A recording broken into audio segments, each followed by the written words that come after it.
Kementerian Pertahanan Rusia mengunggah video detik-detik dua jet tempur Sukhoi Su-25 menghancurkan gudang amunisi angkatan bersenjata Ukraina.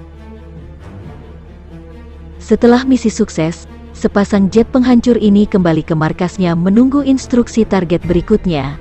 Su-25 pesawat tempur paling laris buatan Rusia karena kecanggihan dan presisinya. Serangan udara menjadi momok bagi angkatan bersenjata Ukraina. Senin hari ini, Presiden Ukraina Volodymyr Zelensky kembali mendesak NATO dan Amerika Serikat memberlakukan zona larangan terbang di langit Ukraina mencegah pesawat tempur Rusia masuk ke langit Ukraina.